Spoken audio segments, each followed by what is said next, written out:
In the 1960s, the school bell didn't just signal the start of lessons, it marked the countdown to a midday ritual that has since become a relic of a bygone era, the school lunch. Long before the days of pre-packaged, shrink-wrapped meals, the lunch hour was a completely different world. It was a time of metal lunchboxes, thermoses filled with milk, and the unmistakable aroma of from-scratch cooking wafting from the school cafeteria. For a generation of kids, these meals were more than just sustenance. They were a part of the fabric of their school days, a collection of memories that have lingered for decades. One of the most vivid of these memories, for many, was the Friday tradition of fish sticks. Not the perfectly uniform breaded rectangles of today, but thick, flaky pieces of fish, fried to a golden brown and served with a dollop of tangy tartar sauce. It was a simple meal, but one that was looked forward to all week, a signal that the weekend was just around the corner. The Friday fish sticks were a highlight, but the weekly menu in a 1960s school cafeteria was a rotating cast of characters, each with its own distinct personality. Mondays often brought with them a hearty serving of what was affectionately known as spoon burgers, or as they are more commonly known today, Sloppy Joes. A generous scoop of seasoned ground beef, swimming in a sweet and tangy tomato sauce, was ladled onto a soft, fluffy bun.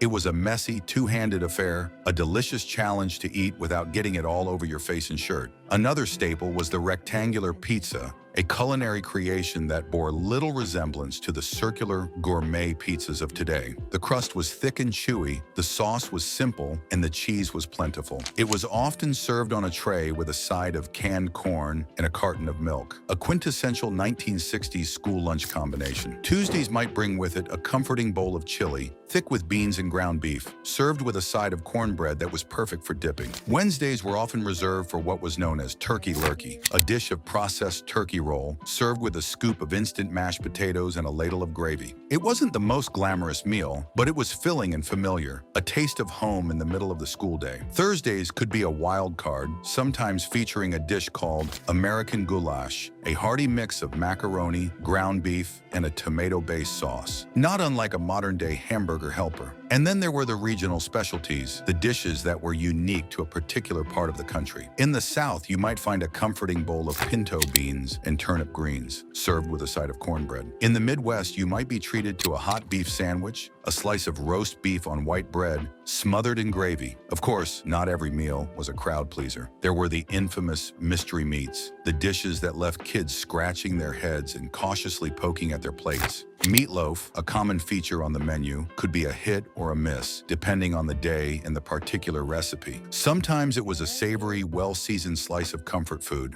Other times it was a dry, crumbly affair that was best left untouched. And then there were the more adventurous dishes, the ones that have since faded into obscurity. Liver and onions, a dish that was once a common sight on dinner tables across the country, also made its way into the school cafeteria. It was a meal that was met with mixed reactions, to say the least. For every child who dutifully cleaned their plate, there were a dozen more who would trade their entire lunch for a single peanut butter and jelly sandwich. Another dish that often divided the cafeteria was the humble cheese fondue. A relic of an even earlier era, it was a communal dish of melted cheese, served with cubes of bread for dipping. For some, it was a fun and interactive meal. For others, it was a strange and unappetizing concoction.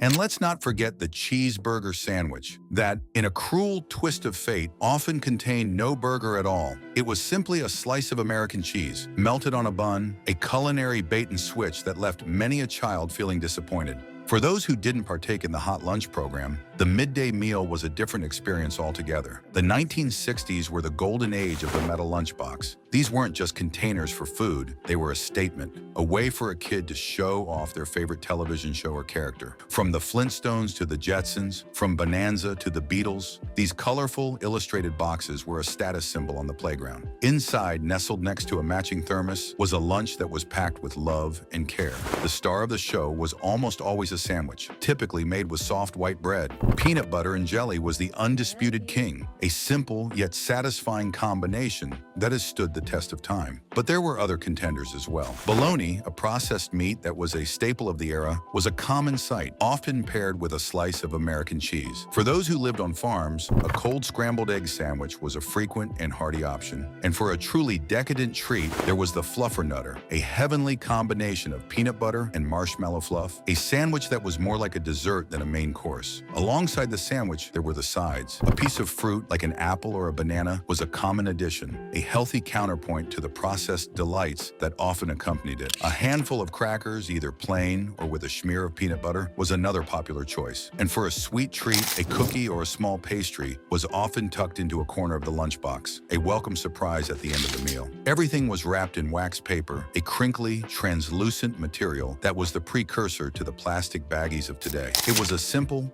no-frills way to pack a lunch, a reflection of a time when life was a little less complicated. And let's not forget the thermos. These weren't the high-tech, insulated containers of today. They were simple, glass-lined vessels that were prone to breaking if you dropped them. But they were an essential part of the packed lunch experience, keeping milk cold and soup warm until the lunch bell rang. The magic of the 1960s school lunch wasn't just in the food itself, but in how it was made. In an era before centralized kitchens and corporate food service providers, the school cafeteria was a world unto itself, a bustling hub of activity where real food was cooked by real people. At the heart of this world were the lunch ladies, a formidable and often beloved group of women who were the unsung heroes of the school day. These weren't trained chefs or culinary professionals. They were mothers, grandmothers, and neighbors. Women from the community who brought their home cooking skills to the school kitchen. They wore hairnets and aprons, and they ruled their domain with a firm but gentle hand. They knew the students by name, they knew their likes and dislikes, and they took a genuine pride in feeding the children in their care. The day for a lunch lady started long before the first school bell rang. In the early morning hours, the school kitchen was already a hive of activity. The air was thick with the smell of baking bread, simmering soups, and roasting meats. These women were masters of large-scale cooking, able to turn out hundreds of meals a day with a practiced efficiency.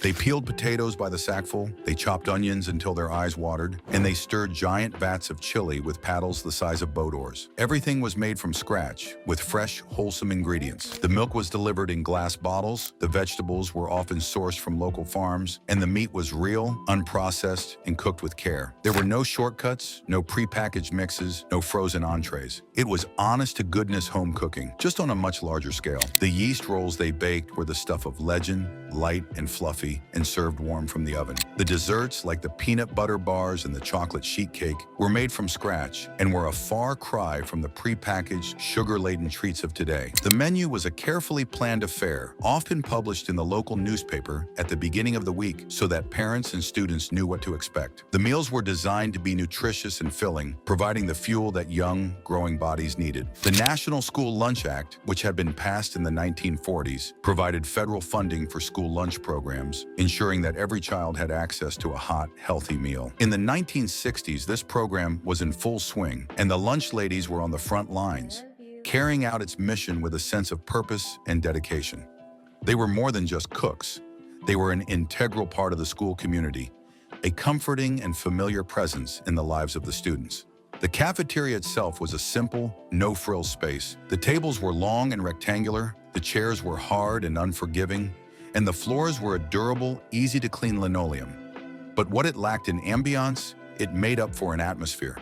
The clatter of trays, the chatter of voices, the laughter of friends, these were the sounds of the 1960s school lunch hour. It was a time for socializing, for catching up on the latest gossip, for trading food with your friends. The rules were simple. Wait your turn in line, take what you were given, and clean up after yourself. It was a system that taught a generation of kids about patience, respect, and responsibility. The social hierarchy of the school was on full display in the cafeteria. The cool kids sat at one table, the jocks at another, the brainy kids at yet another. But for all the social divisions, there was a sense of shared experience, a feeling of being in it together. Everyone ate the same food, everyone sat at the same tables, everyone was a part of the same midday ritual. Compared to the school lunch experience of today, the 1960s were a different world. The choices were limited, the food was simple, and the focus was on nutrition rather than convenience. But there was a certain charm to that simplicity, a sense of community and connection that has been lost in the modern era of prepackaged, individualized meals.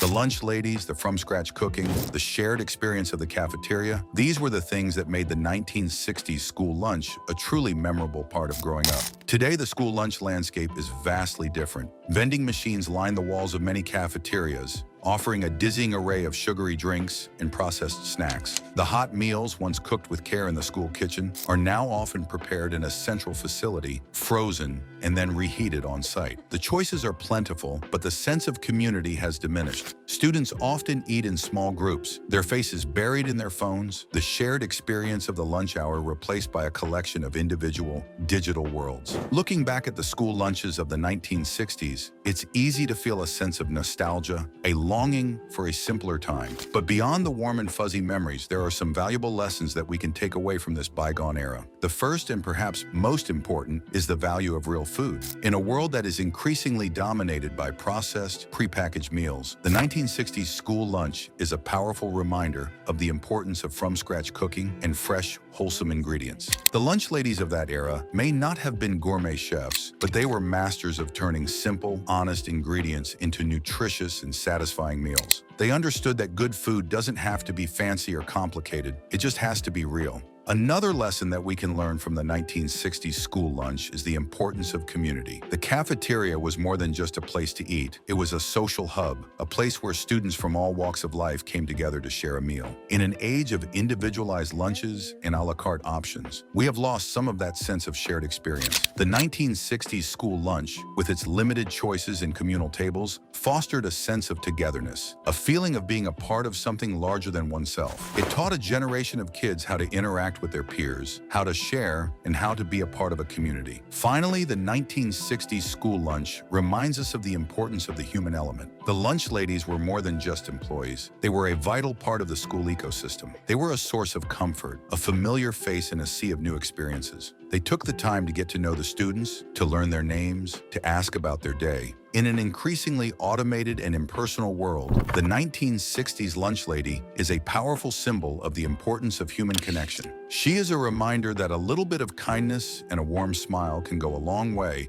in making a child's day a little bit brighter. The school lunches of the 1960s may be a thing of the past, a distant memory for a generation that has long since grown up. But the legacy of those meals, the lessons they taught, and the memories they created live on. They are a reminder of a time when food was simple, when communities were strong, and when a hot meal and a friendly face could make all the difference in a child's day. And for that, they will always be remembered with a fondness and a nostalgia that transcends the generations.